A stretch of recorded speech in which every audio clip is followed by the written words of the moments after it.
Hey everyone, Chef Hawks here again. So today we're going to continue on looking at how we prepare and start cutting down certain fruits and vegetables. And today, as you can see, we're going to work on a pineapple. So from the outwards look of this, it looks very tricky and there's lots of parts to it. It's kind of spiky.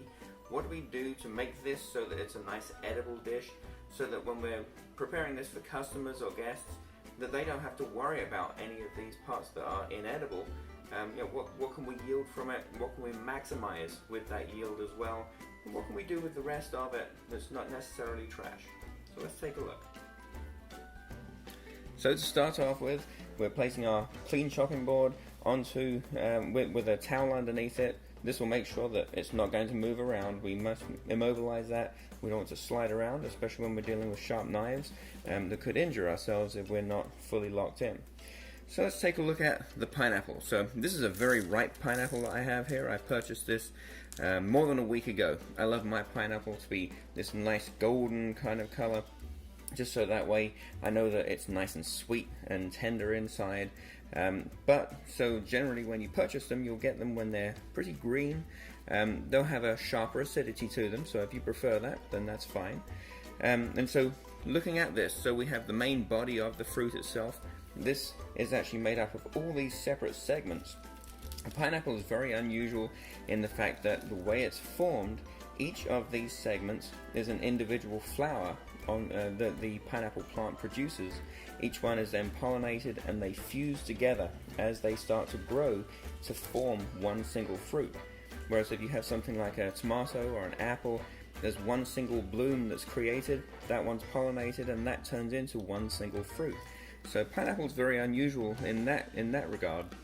Now, we can look at this where we've got this very leathery kind of skin that protects it. Now, is that trash? Well, we're going to look at a few things that we can do with that. But then also we have this whole top piece here. Now, this is in pretty bad shape now just because I've been ripening it for so long. But the fact is if you have one where it's a little younger, a few days younger than this, then you can actually use this as part of garnish on different platters that you may produce. But something kind of neat, if you look in the center here, these leaves are still nice and green. That's because this is actually the pineapple plant, and we can actually grow this into another pineapple or into another pineapple plant and actually grow pineapple from this. It takes a long time, it takes a lot of patience, about 2 years, but that's something that you could do if you're interested as well. The other thing we can do with all of the trimmings from this, we can put it into our compost, which I'll have a video up on that as well, that you'll be able to see as well. So you can do a lot of things. There should be no waste to any of this at the end of the day. Okay, so let's get started. So first thing we're going to do, we're going to separate the top plume up here, and we're literally going to take just a very small amount of the flesh as we slice across. We don't want to waste anything more than we have to. We're just going to take that small part right there. We're going to put that over here for now. And then we're going to cut off the base. Again, doing our best not to cut off too much of the product.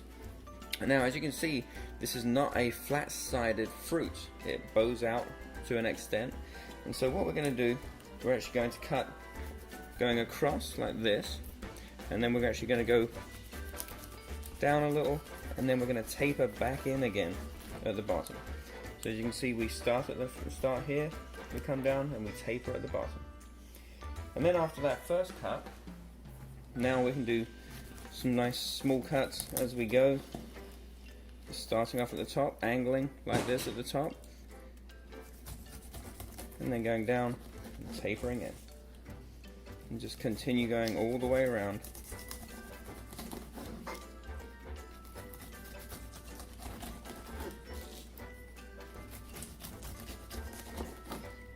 Until we finish up the entire fruit. Try your best to avoid having too many of these. If there's one or two little bits in there, then it's okay, but they tend to be fibrous, so you want to try and minimize just how much of that you have in there without taking off too much fruit. So far now we have this broken down to the extent where we can really start seeing more of the finished product.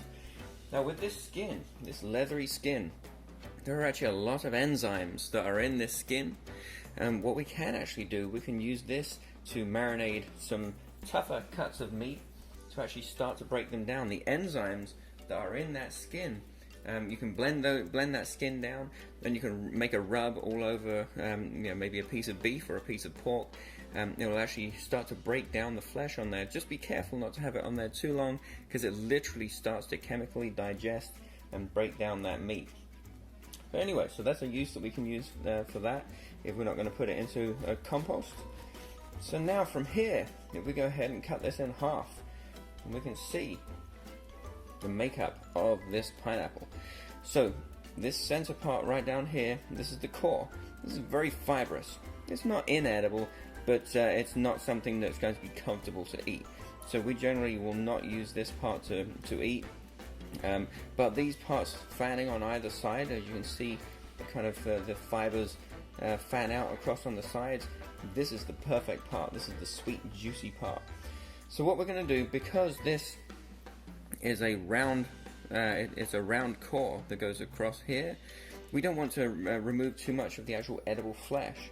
And so what we're going to do is go just to the right of our core and slice it down part way. Then we're going to pull out, and then we'll turn it, and then we'll go to the other side, going in a V shape, so that way we can just lift out that core. We haven't removed too much of the flesh at all, and then that way this will be part of what we can use. You can grind this up, blend that up, and use that to tenderize meats, or you can put it into the compost as well. Alright, now here we can just slice that in half. Now we have some very usable pieces.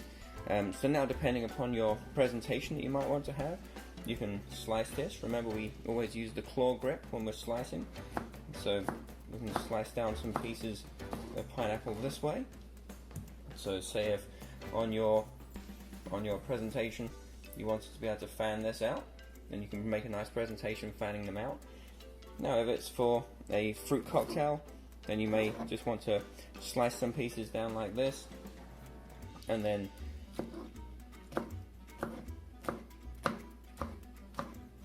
slice some nice even little wedges just like this. Lots of different ways that pineapple can be used. And now we've got all the various different pieces of pineapple, and so we can enjoy all of that fruit. We can use the core and the skin, as we've talked about as well. But so now we come to the head of the pineapple. So now with this part right here, we can literally just twist off to take off that part there. And so what we're looking for, so remember, the remaining plant that will grow actually will come up from the inside. It will start to grow more of these pines right here that will actually come out, and they'll actually grow significantly taller. So what we're going to do is we need to expose the roots, and this can take a little bit of time, but as you can see, these bottom fronds right here, they literally just peel right off, and we're going to start working our way all the way up the plant. And what we're going to be doing while we do this, we're actually exposing some hidden roots that are inside here. And so as you can see, if we can get that focused, if you can see right here, these are roots that are actually growing up from this plant itself. And so we're going to work our way up, just continuing to peel these back and exposing those roots, trying not to damage those roots. They're pretty hardy though. Take a little bit of time, but just keep on going until you get about this far up on the plant.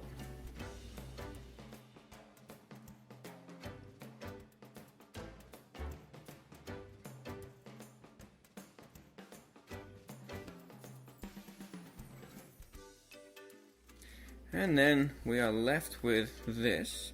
And so as you can see all the way across here, these are all roots that are all growing up. They're all right now inactive because they've been dry for quite a while. So what we're going to do, we're going to reactivate them. But first of all, let me just make sure with you that you understand that you can actually see the inside buds that are growing in here, the leaves that are growing in here. If you purchase a pineapple and it looks as though those center leaves are not there, what they sometimes do is literally take a drill and they drill those out. If there are no center leaves in there and you intend to try and grow a pineapple, don't buy that pineapple, because it will not ever grow if they drill that out.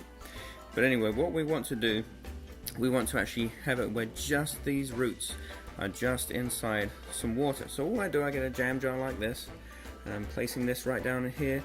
So as you can see, they're literally just submerged like this. I'm going to leave this in here for about a week. That's going to activate those roots, and then after that we'll actually pot it in some potting mix, and we'll allow that to start growing. And it's, like I said, it's going to take about 2 years for that plant to grow to being mature enough that it will then be able to spawn a new pineapple. And maybe we'll make a video later on when we start showing the progression of how that all goes. So hopefully you've learned a few different ways about how we prepare the pineapple, how we yield the maximum amount from that pineapple, and the different kinds of shapes and designs we can do for presentation, and also what we can do with what's remaining, whether we're growing something extra from it, or if we're actually looking at maybe composting or using for tenderizing meats. There's so many different things we can get from pineapple, including a huge nutritional volume as well, between potassium and vitamins B6 and vitamin C. There are huge volumes of all of those as well. So it's really an incredibly good fruit for us, and there's so many different versatile things that we can do with it. Hope everyone has a great day.